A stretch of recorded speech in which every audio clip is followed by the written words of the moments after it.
Hello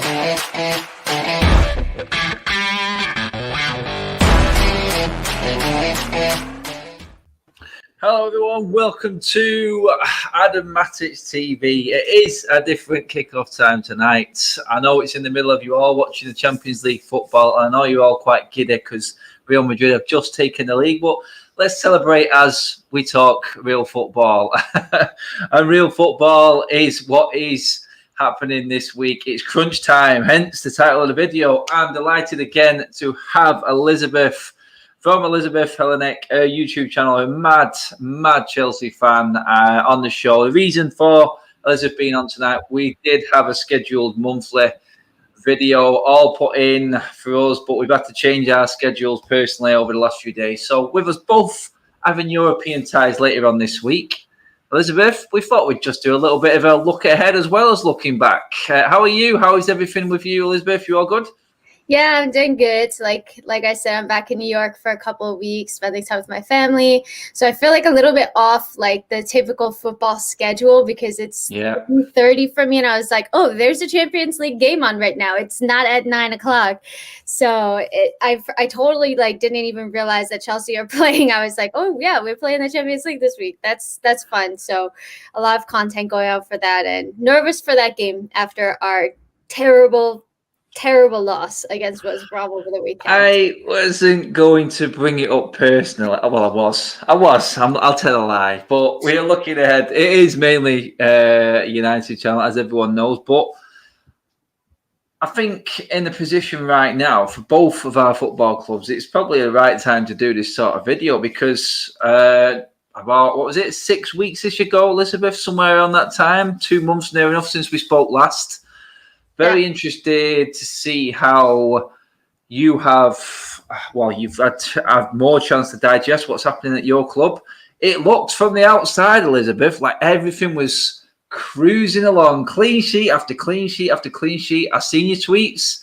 You were getting very excited at some games, especially some European ones. And then, crash, bang, wallop, you got Sam Allardyce in a big way. I didn't even believe the scoreline. My brother sent me a text message on Saturday saying, have you seen the Chelsea score? I went, oh, I forgot they were playing. A bit like yourself, Elizabeth, you lose track of the schedule. And then I went, what? It's 5-2. He went, yes. I went, I have to look at this. What happened, Elizabeth? The team just like self-imploded. So I don't know if you like what you've seen from the game, but there was a Thiago Silva yellow card within like 5 or 6 minutes. And that's like all questionable. I always question when refs like do a straight yellow because usually that like sets the tone for the rest of the game, I feel. And then you should end up with a lot of yellows if you're carding right off the bat. But Thiago Silva gets a yellow and then he goes in for another tackle right before Chelsea score. Christian Pulisic scores. I was like super happy. And then not even 2 minutes after that, Thiago Silva goes in for another tackle. And it was Jorginho who actually like kind of lost the ball and like didn't do enough. And he was going in. He didn't like necessarily need to put a leg in. And I thought that it was kind of a harsh like to give a second yellow for that. Like it could have gone either way, but he really didn't need to do that. So Chelsea go down to 10 men at like 30 minutes. They're 1-0 up by halftime, 2-1 down. And at that point, it's just like you've made the game so much harder for yourself. And it was just like really frustrating because I feel like it speaks a lot to the mentality that if you go down to 10 men, like it's not okay to concede 5 goals against West Brom. I don't care if you're down to 10 men. Like that's just embarrassing. I looked at the stats later on. I went, wow, Chelsea still had all the possession. They had more attempts. I just pretty much summarised exactly what this league has been like this season, Elizabeth. I mean, we've seen Liverpool lose 7-1 to Villa. We've lost 6-1 to Spurs at home, which never happens. City lost 5-2 at home to Leicester. And now you have joined the club officially. Welcome to the season 2020-21. Welcome, Chelsea. Just on that note, Big Ron, thank you very much for that. We're going to celebrate every Real Madrid goal as it goes in tonight, people. I have it on now. Oh, I'm just seeing it. My stream is like 30 seconds late. Mark, Asensio has bag number 2. I'm not laughing. I'm not laughing. We've got our I don't games yet want to come. Liverpool to go through. Well, Chelsea play whoever wins this the tie. Do you know what? So Do you know what? I looked at that Real Madrid. It'd be good time to move on to into the European football side of things. I mean, you guys. I mean, you did a number on Atletico Madrid, Elizabeth, and you talking about Real Madrid who aren't quite at the level this season again, like a number of teams, like we spoke about, but just goes to show, really, compared to where Liverpool was last season, that Real Madrid are walking all over them as they are at the moment. And then Chelsea do what happened to them at weekend, but in the two games against Atletico, my God, different animal altogether. It is very interesting how European football is going down this season. It's hard to judge. It's hard to predict, definitely. But, I mean, looking at that next game for you, Elizabeth, this week, we can only look as far as we can play. And big game for you tomorrow, big game for United on Thursday, obviously, different competition, but pivotal moment in the season and probably our best chance of finishing on a high this season, really, for both clubs. I mean, you confident after watching the weekend's action that you can still do your European job? I think Tuchel's the right man for a European game. Yeah, I mean, I don't want to let like one game get to me because I did feel that Chelsea had been playing really well up to that game, but I felt like the warning signs have been there, not just from the previous couple of games, but even the previous couple of years and managers. Like a lot of the previous Chelsea managers have complained about the team's mentality, and you see it's kind of like a recurring theme that Chelsea have a lot of possession, but they don't really know what to do with it, or they're like kind of struggling to score goals, especially against like these lower sides. It's really weird because Chelsea can play extremely well against bigger sides or more difficult sides, so to speak. We've seen that they play really well against Tottenham, Liverpool, Atletico, both legs, but then against West Brom, it just like self-capitulates. So I'm always like nervous about a game. I don't think that like the losing the way that we did was, that's not how you want to go into a massive European tie in the Champions League. Of course not. But I'm hoping that the team has the mentality to say that was crap and we need to prove ourselves, and we need like to make it up to ourselves and to the fans, and we need to play well, and they have been playing well in Europe. I think that both of the Champions League ties under Tuchel were very impressive. We dominated Atletico, I think, and they're currently number 1 in La Liga. So I think that it's going to be interesting. It'll also be interesting to see like who's involved, because Tuchel never picks the same side, so you really don't know who's going to play. N'Golo Kante had like a bit of an injury. Now he's like apparently in the squad for, we don't know if he's starting, but he's available for tomorrow as well. So I don't know. I'm nervous for the game. Yeah, also, Reds, in the comment section, get your questions in as well for me and Elizabeth in terms of everything going forward. And let me know, how confident are you for United? It isn't, for me, a tough game. This is Granada's biggest game in their club's history. It says everything you need to know. And I think we should just walk all over them. But you never know. Like we just said, in competitions this season, we've seen it. We drop points against Sheffield United and West Brom, and then we go and beat City away from home. It's impossible to figure out. But quickly, before we move on to United, Elizabeth, I forgot to ask you actually, what was it like living in Madrid, beating Atletico Madrid, supporting Chelsea? What was that like? What was the atmosphere like around Madrid when it all went down? Oh, yeah. Well, my niece and nephew are massive Atletico Madrid fans. I had them on my channel, and my niece messaged me like that they were so mad, and I didn't even talk to my nephew after the game because I didn't want to make him upset because he was like, yeah, we're definitely going to win it, and then Chelsea like smashed Atletico. But even like I know quite a few people around there Atletico fans, and I was just totally like taking the piss and giving them shit about it, that they were really, really mad. I definitely could not go out in the street in a Chelsea shirt. I'll put it that way. Oh yeah, it must have been weird. I mean, I've never even come across like that living in Manchester all my life. I only know one way. There's only City fans and the odd Liverpool fan you'll ever come across. There's never any sort of big outnumber job. It always is quite even, but that must have been interesting. And if you go through and it looks like this game is going the way it's going, Elizabeth. It could be the other side of Madrid that you've got to deal with after that. It's going to be really interesting as well. Like my husband, he doesn't really watch football, but he's like, if I had to choose, it would be Real Madrid, and I'm like, oh, and yeah. So he doesn't really watch, but like if it's Real Madrid versus Chelsea, he's going to be rooting for Real and like his side of the family and everything.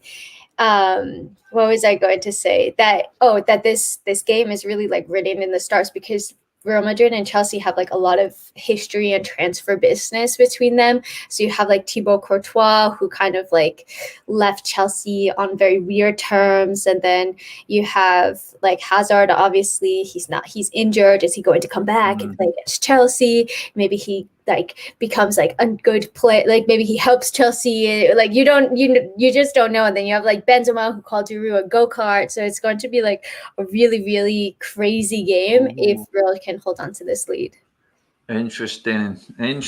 Well, you've got all the excitement. For me, I don't think our excitement's going to start until we get through this next round, which I think we will. I think we're sure for semi-finals.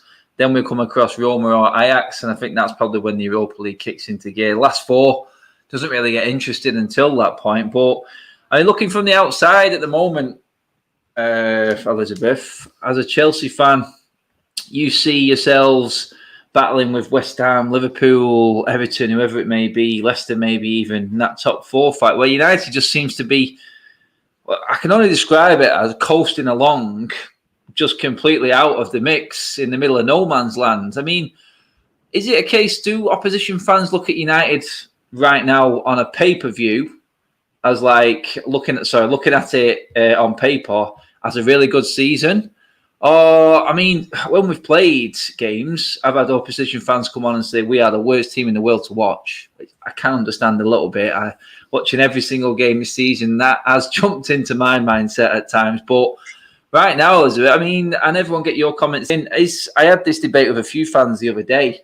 On paper, it looks like a good season compared to last season and the way everyone else is struggling. But reality is, when you watch a lot of it, and I'm not sure if you have watched a lot of United, Elizabeth, but how do you see United moving forward? Do you think Ole will actually make that next step and get a trophy, or do you think he is going to be able to take us to that next level? So I'll preface this with, I don't watch that much. I'll watch like the Chelsea games and then like the bigger games, but I just feel like United get a lot of decisions in their favor. See, you're doing it on paper. You are. I saw this crazy statistic. It was on Twitter, so I didn't check the validity. It could be completely false. Smart. But so just prefacing with that, but it said something like points won from like decisions in favor, and United had like 25 or something like that. And then the next team, I don't remember who it was, had like 13 or 16. Like it was ridiculous. I do feel like you get away with a lot of penalties. Like Harry Maguire, I feel like he should have conceded so many penalties that he just gets away with. I mean, I feel like he does. That's just the way he plays. He tricks people into thinking that. He tricks people into thinking it. That's what it is. He makes himself look clumsy. I don't know. I think even Goldbridge tweeted like that should have been a penalty. Like I looked at it and I thought Danny Welbeck is just one of the most innocent and nicest footballers you ever meet. He's never going to get a penalty in his life, I don't think. I think it didn't help him. He just comes across as a nice guy who hasn't got him. Where if that was Bruno who went down in the penalty box, or dare I say it, one of the overseas players who know how to play the game, then it may have been a different story. There may have been a few players in referees' faces and whatnot. Danny Welbeck is simply just too nice. That's why he doesn't get anything. But he got his goal, as he always does, when he comes back to Old Trafford. But again, interesting you should say there in terms of how you look at it from the outside, in terms of decisions United get. I mean, we haven't had loads of penalties recently. We've just been, like I said, coasting along without being threatened by anyone. Whenever United look like they're about to drop points or go on a bad run, everyone else below us just capitulates one by one. So I know I think like nobody has been extremely consistent this season. It's been like a very off season. There's been a lot of injuries as well. But I don't know if I necessarily see Ole as the person to take United. Like if you look at your history against teams in the top six, it's just like very safe, 0-0 draws. You're just playing for the draw. And I think like if you want to go to the next level, you have to play for the win and like be beating those teams in the top six. Yeah, I mean the comments coming in. The reality is we're not good enough individual players to get us out of trouble. We're not playing as a team. No connection. About second half, we was a little bit better against Brighton, which got us the game, got us the win. Big Ron says Ollie was a lucky player. Ollie is a lucky manager, getting the United job and some of our results. I mean, looking at it, I mean, both clubs come into this category right now. I mean, from one extreme to the other, really. I mean, Tuchel at Chelsea. I would say his future at Chelsea is more uncertain, having had a style of play, and we all know what we're going to get from him. Then Ollie's, we just haven't got a clue. But we all know that Ollie's probably the one, and this shows you the total scales of our football clubs. We know that Ollie's probably going to get a 3-year contract extension, and Tuchel's probably lucky to last another year.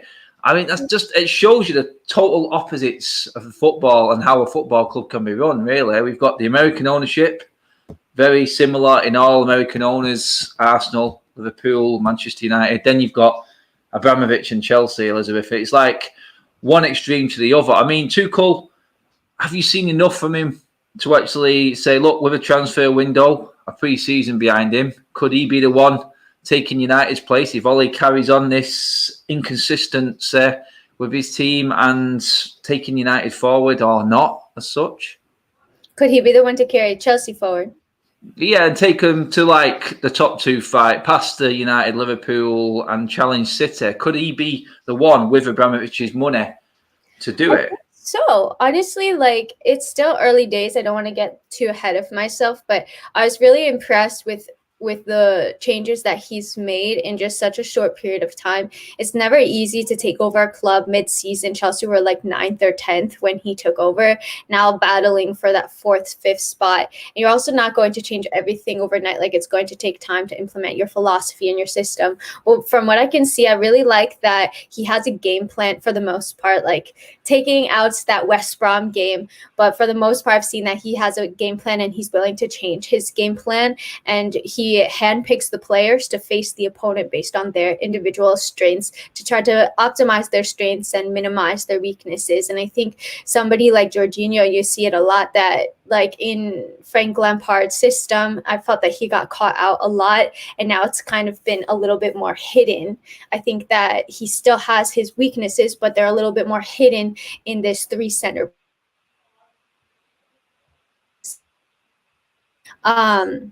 So I think that, you know, I've been really impressed with Tuchel so far. Just to get Chelsea past the round of 16 in the Champions League, they haven't done that since 2014 against Atletico Madrid. So that's a massive achievement in and of itself. I think give him a preseason. It sucks like the players really aren't going to have a preseason this year really either because of the Euros.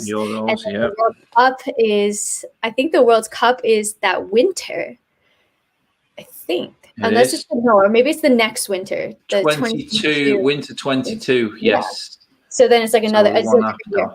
But so he's not really getting that much time. But I think, you know, you fill the gap, you identify the gaps that Chelsea have, right? Maybe you want perhaps a center back, perhaps a DM, and maybe a striker, but that's probably not 100% necessary. But depending on if you believe in Tammy Abraham, Timo Werner, etc., you know, give him that time to really build his team. I think that it could be really impressive. I think if he were Chelsea manager from the start of the season, Chelsea would probably be 2nd or 3rd. We would not be struggling as much, but that December period just killed us.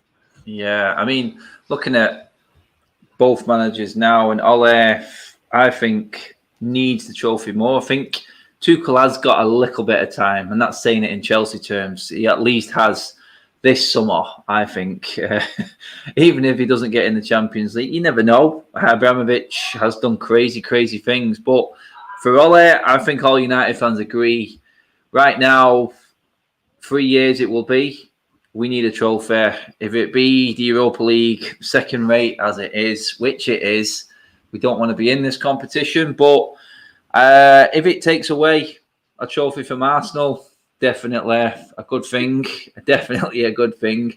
And I'm not sure if we win the Europa League and finish in the top 4, we take a place away from someone else. I can't remember if that's right or not, if that rule kicks in this year. It's dead awkward when that happens. But it would, for instance, if United made the final of Arsenal and we was already confirmed Champions League and then they didn't win, it would be very, very sweet ending to the season just to see the Gunners all start to cry down the barrel of not spending any money and having to deal with the same old average squad again. That would be nice. I would say that. But trophies are what Abramovich is all about, you would say. I mean, but Di Matteo, Champions League, sack the next season. Can all go south very quickly, can't it? Yeah. No, that's nuts. And it's something that I think a lot of Chelsea fans they have a lot of short-term memory, like short-term thinking, I think. And I personally would like to have a manager that's like has a couple of years, and I don't mind kind of suffering through a bad year or so in order to give them like more time, but like that you can see results and progress as long as that's there. But a lot of people want that like instant gratification, like, no, we need to win a trophy this year. And I think that Chelsea kind of had their like golden period, and now they're trying to rebuild from that, and they're just trying to find the right mix of players, the right manager, and that's going to be difficult to do. But it's even more difficult if you keep buying players that specific managers want. Like now Chelsea are left with Alonso, who is from the Conte era. You're left with Jorginho, who is from the Sarri era. You have a couple of players from the Lampard era. You know what I mean? So it's just like you're trying to mix and match all these players that specific managers bought for their style, and now you're kind of left with this big, bloated, oversized squad. Yeah, well, that's it. I mean, that's what happens when you chop and change managers probably more. And there's definitely an agreement with you. If you have a manager in for a few seasons, he can get rid of, you can say deadwood. You can get rid of the older players. You can sort of bring in his and then work in his style. But no manager gets that anymore. So I think, yes, Paul, my Wi-Fi is better. I've got it plugged in tonight, mate. So, yeah, I will be back with it plugged in for the watch along as well, people. So do tune in for that one against Granada on Thursday night as well. I'm having a night off tomorrow, chilling before I lose my head, probably in the football. But, yeah, I mean, you could say that it is easier with a manager to have more time. But, I mean, United are probably used to this now as much as Chelsea, to be honest, the amount of managers we've had recently. But I think now United fan base has got stuck by saying we don't think Ole is the right man, but we don't want to keep chopping and changing managers. We want to see a bit of stability in the football club. We want to see some of the old United ways brought back. But I tell you now, Elizabeth, in this United fan base right now, it is so 50-50 split and so mixed up, because I look at it and I go, well, I brought up a point the other day regarding David De Gea and Dean Henderson and backing Ole's decision to drop David De Gea. And these are the same United fans who would say, look, you've got to back Ole Solskjaer. And then as soon as I back to the decision that he's made, you're forgetting about David De Gea. It's a ridiculous decision how he's being treated. It's like, it is so split. You can't. And I don't know if you can see that from the outside. I mean, do you see debates on Twitter at all between people you know, like United fans and stuff like that? And do you look at it and go, you guys have got no idea, really? When it comes to managers, you've got no idea. I've seen a couple of people say that they're like over Ole, that they want him to leave the club. Well, you'll see plenty of that. Yeah, and that they don't want, and it's just like, yeah, I guess it's like the same as when Lampard was in charge, and you had a couple of people that said, oh, I want to give him more time, and other people are like, no, his time is done, we need a new manager. But I think like the more definitive thing for you guys is that you already know, you've already had 3 years with him.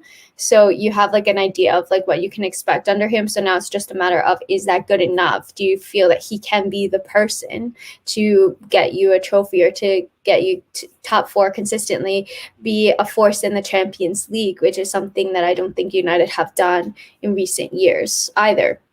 So like to get back to that like old guard ways where like Chelsea and United were going at it, do you see Ole as being that person? And I don't know, but what do you think? I'm curious to know what you think. I mean, I look at it this way. I think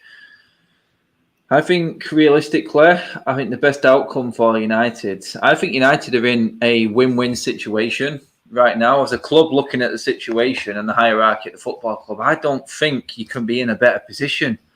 They can make this a horrible situation instantly by giving Ole Solskjaer a new contract now. That's what I think. I think he's got another year to run, and I'd be happy to let him see out his contract next season, even if it meant playing out every single game next season with Ole in charge. I haven't got a problem with that. I think that would be the best way for this to end.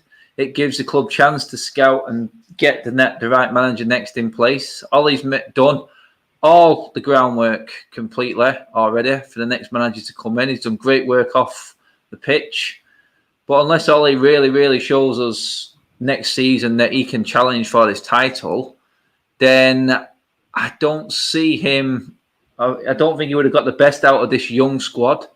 And if this squad right now isn't going to compete, then I don't think it ever will. Not under Ole. I don't think it works for Ole with brilliant players in certain positions. But past that, I don't think it does. We've seen it with Bruno and Pogba against Brighton the other day and how much we dominated the ball. Yeah, we struggled, but in the end, them quality players kept going and they were the difference for us. When they're not in the team, I fear that day because I don't think Ole has got it in him to actually make anything else from this squad work for this team. He needs the best players in every position. I know every club needs best players. All managers need the good players, but I do feel like the best managers could make a tactical change shape or something like that, and that's where I don't think Ole's got it. Yeah, like he made Marcus Alonso and Victor Moses look like world class wingbacks. You know, that was insane. That's it. He's a really good manager. Yeah. Yeah, that's it. Cosimo wants to know where you are from, Elizabeth. I'm from Long Island, New York. New Yorker. That's where she is right now. Mm-hmm. Heading back to Madrid in a week. Is it, Elizabeth? Yeah. From New York, live in Madrid, so kind of very multicultural over here. That's it. She's heading back for what she hopes is a Chelsea-Real Madrid semi-final. That's what she wants. So nerve-wracking. Well, all will depend on this week's action. Confident in terms of getting the Europa League in the bag for me, I would say, I still don't know. I think we've got the best chance we possibly could because I think top four's done and dusted for us. Yeah. I think we're done because everyone else is playing each other. Everyone else keeps slipping up. And I think we're just going to cruise into that top 4 spot. Will Ole, and like I said, this is the next level of stuff, Elizabeth. It's like, will Ole then use this opportunity now to rest players in the league to really go for the trophy that everyone wants? That will get a lot of hatred off his back. But I don't think he will. I think he'll keep playing the same players all the way through. It'll be interesting to see if you recruit over the summer as well. To see, like, I don't really know what your story. Like, I've seen that Chelsea, like, Abramovich has basically said he's going to throw money, this summer again. But it definitely depends if Chelsea, get top 4. If you don't get top 4, you're not going to attract like players like a Haaland or a Jadon Sancho. They're going to want to play in the Champions League. That's it. I mean, you look at that squad already, though, of Chelsea's, and I think the players that are there that have just come in, I've got another season in them without Champions League. I think they would accept it, if that makes sense. I think they would take another one under the guidance of Tuchel, and then you'd get then you would get itchy feet then, wouldn't you? You'd be wanting to think, I want to play Champions League football right now. I'm looking at that Chelsea team. I'd go, if any of them Chelsea boys wanted to jump ship, I'd gladly take a few of them. Big Ron just asked me a minute ago if there was any Chelsea players I would take. Honestly, my favourite Chelsea player is past it a little bit now. That's Conte. He's still really good. He's good, but we keep getting the best players at the wrong age. I mean, we got Matic at the wrong age. We took Cavani at the wrong age. The list continues. Schweinsteiger. I mean, you could go through an endless list of United players that came at the wrong time. But Conte, definitely, because United need that holding midfielder. Rumours are that Sancho is high on the agenda again. I could do without that for another summer, I'll be honest. But any United players that you would take in, Elizabeth? Big Ron's asked that as well. And past United players, who do you think Chelsea will be targeting this summer? Or do you think you have to get rid of a few first? All right. I think so. Current United players, like I don't like playing against Bruno Fernandes, but I think he's like your most important player. We're really midfielder heavy, so I don't know if he would necessarily fit into the Chelsea team. I also really like Marcus Rashford. I think he's a very good footballer. He scores like a lot of goals. He's good at free kicks, and he's just a really kind person. So that always makes me like footballers just a little bit more if they're just amazing. The nice side of the game. I think he's one of the best. So I really like, and I like your goalkeepers as well. Like De Gea, maybe he's a little bit past it, but Dean Henderson, I liked him a lot last season, and I was surprised to see that he was just kind of willing to sit on the bench and take like a back seat this season. But I really like him as well. And then, what was the second part? Like, if we have to sell players this season? Yeah, I mean, is there anyone you would bring in, or who do you think you need to bring in that's out there right now? Like I think that actually give me 2 players to come in and 2 players you would definitely ship out. Okay. Well, I don't know how realistic it is, but I would get Declan Rice and Erling Haaland. Like if we're just building my dream team over here, 2 players, dream signings. So a lot of people are saying, oh, is Haaland really necessary? But I just feel like if you have the opportunity to sign one of the best players, that he's going to be one of the best players in the world, and he's just like a monster in front of goal. Like, why wouldn't you try to do it, even if you have a bloated squad? And Declan Rice, I feel like he could really improve like Chelsea's defense. N'Golo Kante, like you said, isn't going to be around forever, and you see that he's been getting like man of the match performances in England. He's a major reason why West Ham are doing so well this season as well. So those are the 2 players I would like ideally bring in. And bring to sell, I would sell, I'm trying to think, maybe like a center back, like Zuma or Rudiger maybe. I actually like Zuma more than I like Rudiger. I think he could bring more, but Rudiger's kind of more tacked on in this side. And I would probably sell like a Jorginho because I think he's okay, but I don't think he's like as amazing as a lot of people paint him out to be. He can be a bit of a controversial player in our fan base, and I don't think he's that good or that bad. I just think he's kind of like, he has good games, but he also gets caught out a lot. So I'm not like super high on that player. Yeah, I mean, talking about Declan Rice there, I think United are in a very, very favourable position right now, especially with Lingard not being on United's favourite list, definitely not under Ole, and doing so well at West Ham. I think it would be stupid for United, if there isn't a lot of money flying around, which I don't think there is in United's coffers, to part X Lingard in with Rice and spoil your party with your old boy going back to Chelsea again. But the simple things are never done by Manchester United. When it looks logical, when it looks obvious, we go the opposite way. And that would be your spending your whole budget on a Sancho, who right now, I understand our right-hand side issue. We have got players who can play there, though, whereas at holding midfield, CDM, we are severely lacking. Yeah. Could you imagine a Rice or an Ndidi alongside a Pogba in that role, then you're talking a different ball game in midfield.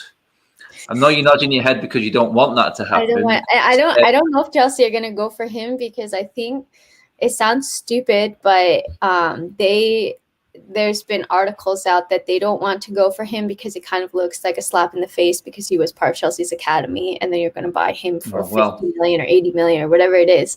We are the masters at that with Pogba. Like super great, but if he had to pick, he would definitely pick Chelsea. Oh, is that so? I'm 100% sure. Yes. I'll just have to get Adrian Rashford on the case on England duty then, just to have a word with him. Mason Mount is his best friend. Come on. I know, but Rashford is persuasive, and I wouldn't say he probably would earn more money at United. Chelsea give out the big fees, but United definitely pay the big wages. We know that. Yeah. No, it's like you said, you are completely overwhelmed in that position right now. So it just depends if your CEO, whoever it is in charge there, can do what they usually do well and get a load of money for a load of your players and actually make room in the squad. But the worry for us as United fans is that financial fair play is about to be kicked into touch, or so the rumours say. That would just leave it all open for City and Chelsea to just run away with everything again. But gonna be an interesting summer. It really is. I just don't think United are going to spend big. I really don't. I really don't. I don't think the money's there, but there is money elsewhere, which we know. But guys, before we finish up, obviously, I do want to get the score predictions in for the games this week. It's going our way apart from City at the moment, with Liverpool getting beat. So far, so good for this week. I'd take that, although it is getting one step closer to City going for that quadruple, which I will not be able to live down. I don't see them beating Bayern, if it makes you feel better. Hopefully. And hopefully Bayern, being Pep's old club, do a number on him. Just because I do feel like this is the season where City really should be going for that Champions League, and I've got the best chance of it. They need to rest players in the league right now, City, and make sure everyone's fit for the Champions League. That's what they need to do. I think back to the Tin Pot Cup for us in the Europa League. I think United should walk all over. United should walk all over Granada. I really do. I just don't rate this team at all. Having done what research I could on them, there isn't much to research, to be fair. No disrespect. But oh my God. Is Salah scored? Yep. Oh, that's tasty now. Kidding me? Oh, commentator's curse. I've just done it, Anta. And Salah hasn't scored in like how long? Champions League. He's doing all right in the Champions League, though. He had a good one against Leipzig, didn't he, in the previous round. So, yeah. Let's see. Chelsea to win 2-0 as well, says Big Ron. I can only see us scoring big against Granada, says Atik. Yeah, 2-0 United. Tonight, Granada going to get smashed, going to get hammered. Yep, I understand the joke. I'm going for 3-0 United. Put the game to bed early doors. It is big for Ollie now. Like I said, squeaky bum time for Ollie. He needs this trophy. It's the only way it's going to settle a lot of United fans down. If he does fail now at a quarter-final or semi-final stage again, then the knives well and truly will be out. I can already feel it.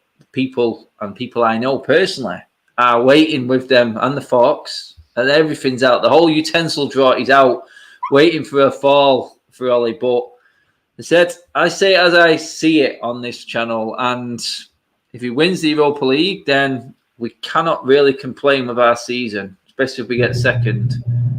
It's next season that I fear more. Sorry, that's like the garage and the floor is vibrating. Sorry. That's a powerful motor on that garage, that I'll tell you. How do you see this week going in Europe? Give us all your predictions, Elizabeth, for both. I'm going to go 2-1 to Chelsea. I think that we could potentially keep a clean sheet, but it really depends on how this team recovers. Again, after that terrible loss. So I'm going to say that Porto get a goal, but we get 2. Yeah, honestly, I couldn't have picked a better draw for Chelsea in this round. I really couldn't. I think It's the Porto was most the plum draw. favorable. Saying that though, they did do a number on Juventus, so Yeah. cannot be overlooked. Yeah. I just feel like Tuchel, having had his proverbial handed to him at weekend, I do feel like he's going to go even more stalemate style, making sure that everything is ramped up defensive wise. I think that serves it. Tell you what, you've got a busy garage there. People coming in and out of there, Elizabeth. I'm sorry. It's all right. Sounds like the tumble dryer's kicking into gear. Here in the garage, there's always some sound coming from my living space. That's it. I mean, Big Ron says it there. Yeah, actually, guys, this is a show that we are going to do a monthly thing, crossing from Elizabeth's and my channel. This was just a quick put together one just to stay in touch. By the time we do the next one, guys, all the semi-finals and possibly finals of these European competitions will be in place. So it is going to be good to revisit. It's going to be good to revisit this a year on. So, guys, when I let you know about the next video, it's probably going to be on Elizabeth's next time, more than likely.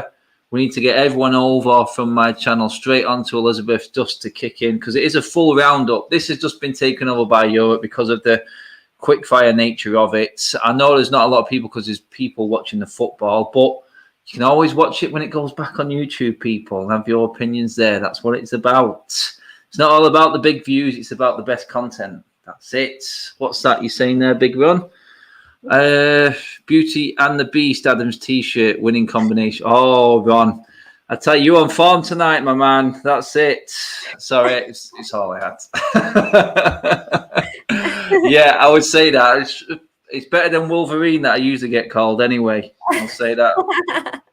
It's lockdown and it's nearly over. Quickly, whereabouts are you with lockdown in Madrid and New York right now, Elizabeth? How close are we? Yeah, so let's see. In Madrid, we didn't get like locked down again. In October, there was like a confinement that you couldn't leave your town. But the restaurants and bars were still open. And they have some like restrictions, like you can't have anybody at your house that's not your family. And you can only be 4 people inside, 6 people outside, and there's a curfew. But other than that, like everything's been open. You just have to wear the mask everywhere. And in New York, I'm not like 100% sure, honestly, because I've just been like chilling at home. But I think I've gone to like the gym and stuff, and that's open as well. I just need to wear a mask. So, and they're like rocking along with the vaccine over here. So it's going really fast. It's moving into overdrive over there. That's good. And you didn't have to quarantine when you landed in New York, was that not? Or were you able to quarantine in a house? You didn't have to go to a hotel. Yeah, I could quarantine in my house. So next time, once I'm vaccinated, then I don't have to quarantine at all when I come visit. So that's really cool as well. Good. I still haven't had my vaccine yet. They're still waiting out on me. Apparently, I'm not old enough, which is good. I'm clinging on because I'm 40 this year. So no way. Yeah, 40 years old this year. I would have never guessed that. I would have said 30, 33. That's insane. That's it. When I shaved the beard off, I look 12. Wow. That's just the way it is.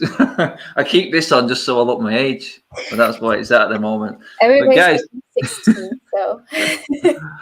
That's it, guys. Don't forget, when we're doing these videos, we will probably just put out some topics. We'll have our own topics as well, but we're going to throw out some topics for you guys to put in. If there's anything you need to touch on from the mum's football or anything else in the world, it's just going to be one of them mismatch vlogs, one of these live streams where everything just gets involved, and it's just going to be one of them chilled out that we all need, especially in the middle of a football season and then with everything else going on. But I think we'll be so far along in terms of lockdown ending by the time we speak again that we'll be trialing fans in stadiums here by the time we speak again, Elizabeth. So that's going to be one topic. Unfortunately, the game that they are trialing was the one that the competition we got knocked out of by Leicester last time. So, yeah, unfortunately, I didn't get a chance to go down to London, to Wembley.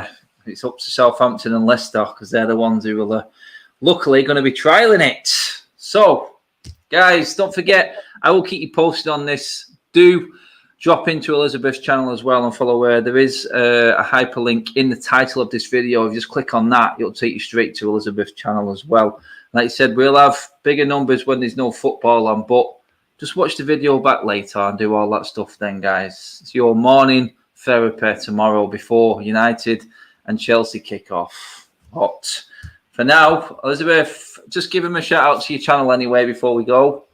Yeah, so if you want to follow me on Twitter, I post a lot of Chelsea things, but it's at Ellie_Helenek. Also, sometimes do some Champions League, and I'm trying to make it a little bit more like centric to the Premier League. And I have my YouTube channel as well, Elizabeth Helenek. I do a live FPL show every Friday with Olivia Bozzaglo from Premier League Today. So that's really fun if you play fantasy Premier League. I'm obsessed, so if you want tips, we do it every single Friday. And yeah, on Instagram as well, Elizabeth_Helenek. So yeah, thanks so much for having me. It was a lot of fun. No worries at all. No worries at all. I'll get an invite to the Premier League show one day, but I don't play Premier League fantasy football anymore. I just haven't got the time. It's time consuming. It is. It's a full-time job. It's ridiculous. Oh my God. Anyway, guys, that is it for now. Like, share, and subscribe as always to the channel. There's loads coming up. The watch along is coming as well on Thursday. It is a late kickoff, I think. Yes, it is. Thankfully, no early kickoff, no rush back from work. But I will see you then, people. But for now, stay safe. Enjoy. Hopefully, Liverpool will lose. Maybe Dortmund will make a bit of a comeback. Enjoy the rest of your evening. I will see you on Thursday. Bye for now. I did say bye, but it's not working.